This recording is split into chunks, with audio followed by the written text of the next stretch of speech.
মানব সভ্যতার ধরাছোঁয়ার বাহিরে অ্যামাজনের জঙ্গলে বাস করে এক অদ্ভুত আদিবাসী গোষ্ঠী, যাদের রীতিনীতি ও সংস্কৃতি আমাদের থেকে সম্পূর্ণ আলাদা। বলা হয় সেই আদিবাসীদের গ্রামে কেউ গেলে তাদের ভোগ বিলাসের জন্য নারীসহ এমন কিছু দেওয়া হয় যা শুনলে আপনি হতবাক হতে বাধ্য। একদিন একটি ব্রিটিশ যুবক সেই অদ্ভুত আদিবাসীদের গ্রামে গিয়ে ফেঁসে যায়। তখন সেই আদিবাসীরা ছেলেটির সাথে থাকার জন্য একটি মেয়েও দেয়, আর এরপর ছেলেটির সাথে যা ঘটে সে কখনো কল্পনাও করতে পারেনি। এখন প্রশ্ন হলো, সেই ছেলেটি কেন সেখানে গিয়েছিল, আর শেষ পর্যন্ত তার সাথে কি ঘটেছিল? সে কি সেই ভয়ঙ্কর জঙ্গল থেকে বেঁচে ফিরতে পেরেছিল, নাকি সেই আদিবাসীদের মায়াজালে আটকে পড়েছিল? চলুন ভিডিওতে একটি লাইক দিয়ে তার সাথে আমরা ভ্রমণ করি সেই আদিবাসীদের গ্রামে। গল্পের শুরু হলে আমরা একটি সমুদ্র বন্দর দেখতে পাই। তখন সময়টা ছিল 1936 সাল। পুরো বিশ্বকে তখন ইংল্যান্ড শাসন করত। সেই সময় কাউকে সরকারি চাকরি পেতে হলে বিশ্বর বিভিন্ন দুর্গম জায়গায় গিয়ে বসবাস করা লাগতো। নির্দিষ্ট সময় যদি তারা টিকে থাকতে পারত তাহলেই চাকরি দেওয়া হতো। এরপর আমরা সেখানে জন নামে এক ব্যক্তিকে দেখতে পাই। মূলত সে নিজেও সরকারি চাকরির জন্য আবেদন করেছিল। এজন্য তাকে দায়িত্ব দেওয়া হয় নির্জন জঙ্গলের মাঝে সেউবাগ নামে একটি আদিবাসী গ্রামে গিয়ে সেখানকার মানুষদেরকে তাদের নিজের দেশের ভাষা এবং সংস্কৃতি শেখানো। এর কিছু সময় পর সেখানে সাই নামে একজন আদিবাসী ছেলে আসে জনকে সেই গ্রামে নিয়ে যাওয়ার জন্য। এরপর তারা দুইজন মিলে নৌকায় করে সেই গ্রামের উদ্দেশ্যে রওনা দেয়। জন তখন চারদিকে তাকালে দেখতে পায় এখানকার পরিবেশ খুবই শান্ত। যত দূর পর্যন্ত চোখ যায় শুধু ঘন জঙ্গল আর গাছপালা। এভাবেই বেশ কিছুটা সময় চলার পর তারা সেই গ্রামের কাছে পৌঁছে যায়। তখন নদীতে কিছু আদিবাসী মহিলা গোসল করছিল। তারা জনকে দেখে তার দিকে তাকিয়েছিল, কারণ এত সুন্দর পুরুষ তারা এর আগে কখনো দেখেনি। এরপর সাই তাকে নিয়ে গ্রামের গভর্নর হেনরির সঙ্গে পরিচয় করিয়ে দেয়। হেনরি তখন জানায়, তুমি তো চাইলে আরো অন্য কোনো জায়গায় যেতে পারতে, কিন্তু এখানেই কেন এলে? সে বলে বহুদিন আগে তার বাবা এখানে এসেছিলেন। তার বাবার স্বপ্ন ছিল আদিবাসী মানুষদেরকে শিক্ষিত করা, কিন্তু তার আগেই তিনি মারা যান। তাই জন তার বাবার ইচ্ছা পূরণ করতে এখানে এসেছে। হেনরি তখন বলে এখানকার আদিবাসীরা খুবই অদ্ভুত ধরনের, তাছাড়া তাদের নিয়মও অন্যরকম। তাই এখানে থাকতে হলে তারা যা বলবে তোমাকে তাই করতে হবে। যেটা শুনে জন একটু চিন্তিত হয়ে পড়ে, কিন্তু কি আর করা যাবে, বাবার স্বপ্ন পূরণ করতে হলে এতটুকু কষ্ট তো সে করতেই পারে, তাই না? পরদিন সকালে সাই জনকে তাদের গোষ্ঠীর লোকদের সঙ্গে পরিচয় করিয়ে দেয়। সেখানে তার দেখা হয় সাইয়ের বাবা মেনাক্কার সঙ্গে, যে কিনা এই গ্রামের প্রধান ছিলেন। সেদিন আদিবাসীদের কাবিলায় বিশেষ এক ধরনের অনুষ্ঠান চলছিল। এরপর সেখানে সেলিমা নামের একটি মেয়ে জনকে কিছু পানীয় দিতে আসে। জন যখন পেছনে ঘুরে তাকায় তাকে প্রথম দেখাতেই তার প্রেমে পড়ে যায়। যেটা দেখার পর জন তাদের সঙ্গে পুরো রাত তাদের রীতি পালন করে এবং সেখানকার আচার আচরণ শিখতে শুরু করে। আর এরপরে সেলিমা কিছু মহিলাদের সঙ্গে নৃত্য করে সবার মনোরঞ্জন করতে থাকে। যেটার পর জনের পালা আসে নৃত্য করার জন্য। তখন সে একটু লজ্জা পায়, কারণ সে এর আগে কখনো নৃত্য করেনি। কিন্তু এরপরেও তাদের সবাইকে খুশি করার জন্য সাইকে নিয়ে নাচতে শুরু করে, যা দেখে সবাই হাসতে থাকে। এভাবেই অনেকটা সময় যাওয়ার পর গভীর রাত হয়ে যায়। তাদের সবার ঘুমানোর সময় হলে সবাই ঘুমাতে চলে যায়। কিন্তু রাতে হঠাৎ করে জনের ঘুম ভেঙে যায়। তখন সে দেখতে পায় কিছু লোক একটা মানুষের কাটা মাথা নিয়ে যাচ্ছে। তবে সে এটাকে দুঃস্বপ্ন ভেবে আবারও ঘুমিয়ে পড়ে। পরদিন সকালে জন হেনরির সঙ্গে কথা বলে জানতে পারে আদিবাসী গোষ্ঠীর কিছু লোকেরা হেনরিকে না জানিয়ে কিছু চীনা লোকদের সঙ্গে চুক্তি করেছে। চীনা লোকেরা যেহেতু হেনরির কথা অমান্য করেছিল, তাই সে তাদের উপর খুবই রেগে যায়। এখন হেনরি যে কোনো উপায়ে চীনা লোকদের কাটা মাথা চায়। এর কিছু সময় পর সেলিমা এখানে উপস্থিত হয়। হেনরি তাকে বলে সেলিমা এখন থেকে তোমার সঙ্গেই থাকবে। সে তোমাকে এখানকার ভাষা শেখাবে এবং প্রয়োজন হলে তোমার সঙ্গে বিছানাও যাবে। আসলে এটা ছিল আদিবাসীদের একটি রীতি। কেউ যদি এখানে বাইরে থেকে আসতো তাহলে তাকে শারীরিক এবং মানসিকভাবে খুশি করার চেষ্টা করত। এটা শোনার পর জন সেটা করতে অস্বীকার করে, কারণ সে শপথ করেছিল যে বিয়ের আগে সে কারোর সঙ্গে শারীরিক সম্পর্ক করবে না। তবে হেনরি তাকে বোঝায় যে তোমাকে ওদের ভাষা শেখার জন্য এটাই একমাত্র উপায়। তবে সত্য থাকে যে সেলিমা তার সঙ্গে থাকতে পারবে, তবে সে ঘনিষ্ঠ হবে না। এরপর থেকে সেলিমা জনের সঙ্গে থাকতে শুরু করে, কিন্তু জন তার দিকে তাকায়ও না। পরদিন সকালে সাই জনকে সেই চায়না লোকদের কাঠামাতা এনে দেয়। এটা দেখে ওখানে সবাই হাসতে শুরু করে। সেলিমা তখন ওই বস্তুটা খোলে, তখন সেখানে মানুষের মাথার বদলে বানরের মাথা দেখতে পায়। সেখানকার সবাই তখন জনকে দেখে হাসতে শুরু করে। সেলিমা সেটা দেখে তাদেরকে ধমক দেয় এবং জনকে নিয়ে মজা করতে নিষেধ করে। এরপরে যখন জন নিজের ঘরে চলে যায় তখন সে দেখতে পায় তার সেফ নিজের ভাইকে নিয়ে এসেছে, কারণ সে ভেবেছিল জন হয়তো ছেলেদেরকে পছন্দ করে। এতে করে জন সেলিমা সহ সবার উপর রেগে যায় আর সবাইকে এখান থেকে যেতে বলে। সেলিমা বাধ্য হয়ে তখন সেখান থেকে তার সবকিছু নিয়ে চলে যায়। সেখানকার রাতটা কোনোভাবে কেটে গেলে পরদিন সকালে জন যখন বাহিরে আসে সে দেখতে পায় সেলিমা বাহিরে বসা ছিল, কারণ সে যদি ফিরে যেত তাহলে তার গোষ্ঠীর সবাই ভাবতো সে সুন্দরী নয়, যে কারণে জন তাকে মানা করেছে। এটা শোনার পর জন তাকে নিজের সঙ্গে থাকতে বলে, কিন্তু তাকে সত্য দেয় সে যেন তার কাছে না আসে। এটা শুনে সেলিমাও রাজি হয়ে যায়। অন্যদিকে হেনরি এখনো সেসব চায়না মানুষদের সত্যিকারের কাটা মাথা যে কোনো মূল্যে পেতে চায়। এরপরে জন এবং সাই একসঙ্গে পানির নিচে ডুব দেয়। কিছু সময় পর সাই উঠে আসলেও জন উঠে আসে না। এখানে গ্রামের সব মানুষ হাজির ছিল। সবাই তখন জনের এরকম কাণ্ড দেখে খুবই হতবাক হয়ে যায়। এর কিছু সময় পর জন পানির নিচ থেকে উঠে আসে। আমরা তখন জনের কাছে একটি অক্সিজেন সিলিন্ডার দেখতে পাই, যার সাহায্যে সেই প্রতিযোগিতায় জিতে গিয়েছিল। কিন্তু এই বিষয়গুলো তো আর সেখানকার আদিবাসী মানুষেরা জানতো না, তাই তারা জনকে এখন থেকে সম্মান করতে শুরু করে। পরের দৃশ্যে হেনরি জনকে বলে কিছুদিনের মধ্যেই তার মেয়ে সিসিলা রিসার্চ করার জন্য এখানে আসতে চলেছে। সে অনেক শিক্ষিত এবং স্মার্ট, জন হয়তো তাকে পছন্দ করবে। তখন কিছু সময় শোনার পরেও জন চুপ ছিল। এরপর রাতের দিকে জন ও সেলিমা একে অপরকে তাদের ভাষা শেখানোর চেষ্টা করছিল।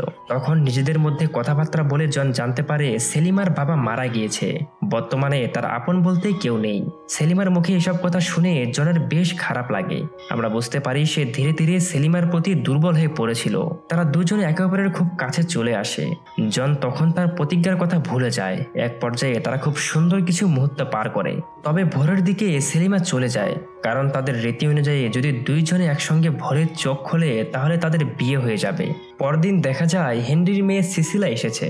হেনরি রাতে জনকে তার বাসায় খাবার দাওয়াত দেয়। সিসিলা এখানকার আদিবাসীদের রীতিনীতি ব্যাপারে রিসার্চ করতে এসেছিল। সে যেহেতু এখানের কোনো কিছুই চিনত না, তাই সে জনকে অনুরোধ করে জন যেন তাকে চারদিকটা ঘুরে দেখায়। যদিও জনের ইচ্ছা ছিল না, কিন্তু হেনরির বলায় সে রাজি হয়ে যায়। এরপর পরদিন জন আর সিসিলা সেই আদিবাসীদের এলাকা ঘুরে তাদের সংস্কৃতি ও আচার আচরণের ব্যাপারে জানার চেষ্টা করে। দূর থেকে সেলিমা জন আর সিসিলার এরকম ঘনিষ্ঠতা দেখে অনেক রেগে যায়। সে কোনোভাবেই জনের পাশে অন্য কোনো নারীকে সহ্য করতে পারছিল না, কারণ সেলিমা এতক্ষণে জনকে ভালোবেসে ফেলেছিল।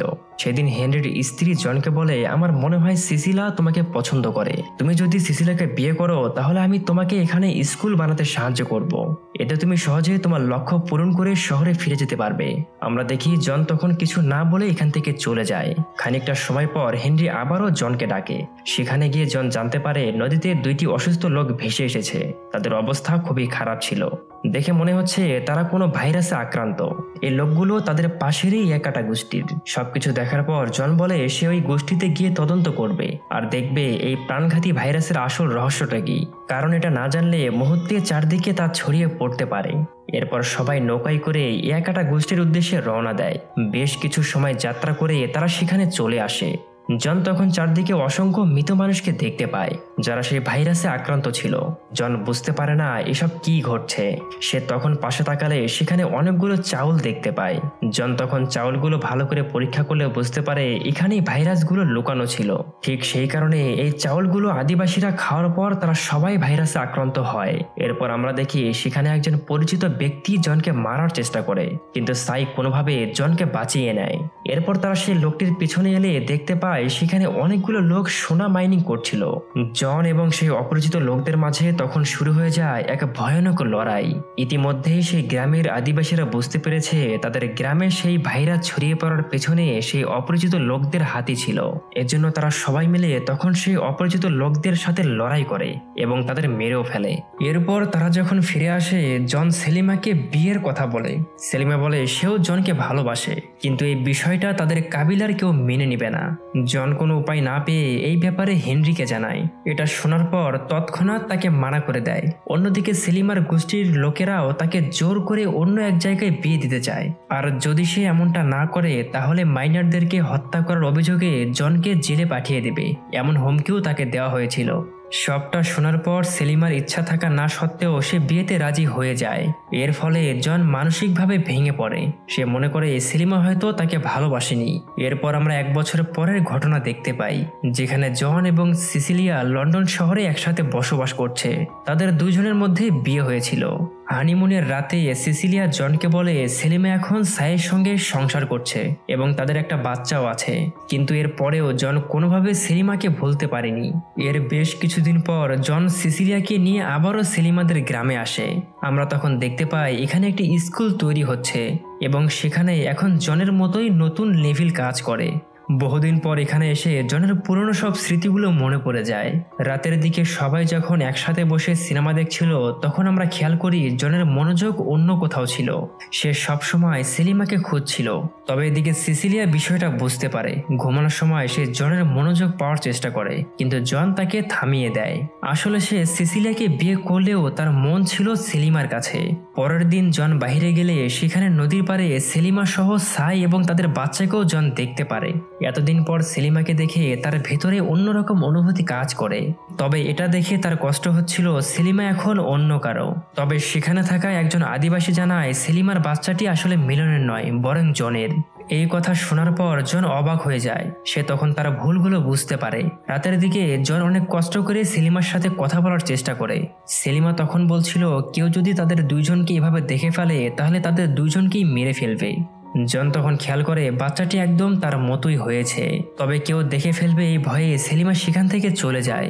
পরদিন হেনরির ওয়াইফ জনকে হুমকি দিয়ে বলে এখন সেলিমা ও তার মধ্যে কিছুই হওয়া সম্ভব নয়। কিন্তু জন তার কোনো কথাই গুরুত্ব দেয় না। উল্টো সেলিমার বাচ্চার সাথে খেলাধুলো করছিল। সবাই বিষয়টা জানার পর অনেক রেগে যায়। রাতে সে জনকে মারার চেষ্টা করে, কিন্তু সেলিমা জনকে কোনোভাবে বাঁচিয়ে নেয়। এসব শোনার পর হেনরির সাইয়ের উপর অনেক রেগে যায়। জনকে হত্যা করতে চাওয়ার অপরাধে তাকে ফাঁসির আদেশ দিয়ে জেলে বন্দি করা হয়। এদিকে আমরা নতুন নেভিলকে দেখতে পাই। সে আবার সেলিমাকে বলে তার স্লিপিং ডিকশনারি হওয়ার জন্য। মূলত এখানে নতুন কেউ এলে তার সাথে যে একটি মেয়েকে দেওয়া হয় তাদের ভাষায় এটাকে বলে স্লিপিং ডিকশনারি। কিন্তু সেলিমা বিষয়টা শোনার পর সরাসরি নেভিলকে না করে দেয়। এরপর আমরা রাতের দিকে দেখতে পাই জন চুপি চুপি সাইকে সেই জেল থেকে মুক্ত করে পালাতে সাহায্য করে, কারণ সে কখনো চায় না তার জন্য কেউ একজন বন্দী থাকুক। এছাড়াও সাই একবার তার জীবন বাঁচিয়েছিল।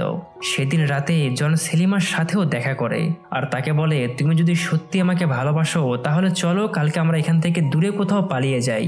পালিয়ে গিয়ে নতুন করে আমরা জীবন শুরু করব। আমরা দেখতে পাই সেলিমাও তখন তার সাথে রাজি হয়ে যায়। সবকিছু শোনার পর জন অনেক খুশি হয়। সে তখন সেলিমাকে একটি জায়গার কথা বলে যেখানে এর আগে তার একসাথে দেখা করত। এরপর পরদিন সকাল হলে আমরা বুঝতে পারি হেনরি জনের উপর অনেক রেগে গিয়েছিল, কারণ সে ইতিমধ্যেই জানতে পেরেছে জন সাইকে জেল থেকে মুক্ত করে দিয়েছে। জন চলে যাওয়ার আগে শেষবারের মতো সিসিলার জন্য একটি চিঠি লিখেছিল, কিন্তু ঠিক সেই সময়ই সিসিলা সেখানে চলে আসে। সিসিলিয়া সবকিছু দেখার পর সে বিষয়টি বুঝতে পারে। সে তখন জনকে বলে আমি জানি তুমি সেলিমাকে অনেক ভালোবাসো, আর জোর করে কখনো ভালোবাসা হয় না, এজন্য আমি আর তোমাদের মধ্যে বাধা হব না। এরপর জন সেলিমাকে বলা সেই জায়গায় চলে আসে, কিন্তু সেখানে আমরা সেলিমাকে দেখতে পাই না। জন অনেক খোঁজার পরেও সেখানে কোথাও সেলিমাকে দেখা যায় না, কিন্তু ইতিমধ্যেই সেই বন্দরের জাহাজটি সেখানে চলে এসেছিল। জন তখন অনেক হতাশ হয়ে পড়ে, কারণ এই জাহাজের মাধ্যমেই তারা এখান থেকে পালাতে চেয়েছিল। ঠিক তখনই একজন আদিবাসী এসে জানায় আসলে সেলিমা পালানোর সময় নেভিল বিষয়টি বুঝতে পারে, তাই সেলিমা লুকিয়ে জঙ্গলের পথ ধরে নদীর দিকে এগিয়ে গেছে। জন তখন এক মুহূর্ত দেরি না করে জঙ্গলের পথ ধরে নদীর দিকে এগিয়ে যায়। বেশ কিছুক্ষণ চলার পর জন নদীর কাছে পৌঁছে যায়। সেখানে আগে থেকেই সেলিমা তার জন্য অপেক্ষা করছিল। তারা দুইজন একে অপরকে দেখে অনেক খুশি হয়, কারণ একটু পরে তারা এই নরক থেকে অনেক দূরে চলে যাবে এবং তাদের জীবনকে নতুন করে শুরু করবে।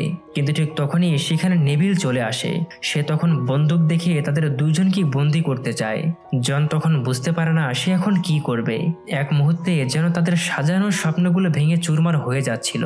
কিন্তু ঠিক তখনই সেখানে ওই ইয়াকাটা গোষ্ঠীর আদিবাসীগুলো চলে আসে, যাদেরকে জন ভাইরাসের হাত থেকে বাঁচিয়েছিল। তারা মুহূর্তেই নেভিলকে তীর দিয়ে আঘাত করে সেখানেই মেরে ফেলে। এরপর সিন পরিবর্তন হলে আমরা দেখতে পাই জন এবং সেলিমা সেই আদিবাসীগুলোর সাথে বসবাস করতে শুরু করেছে। আর ঠিক এই দৃশ্যের মধ্য দিয়েই আমাদের আজকের গল্পটি শেষ হয়ে যায়। তো কেমন লাগলো আমাদের আজকের এই ভিডিওটি অবশ্যই নিচে কমেন্ট করে জানাতে পারেন। এছাড়াও আমাদের চ্যানেলে আরো অনেক ধরনের সার্ভাইভাল মুভিগুলো আপলোড করা হয়, আপনি চাইলেও সেগুলো দেখে আসতে পারেন।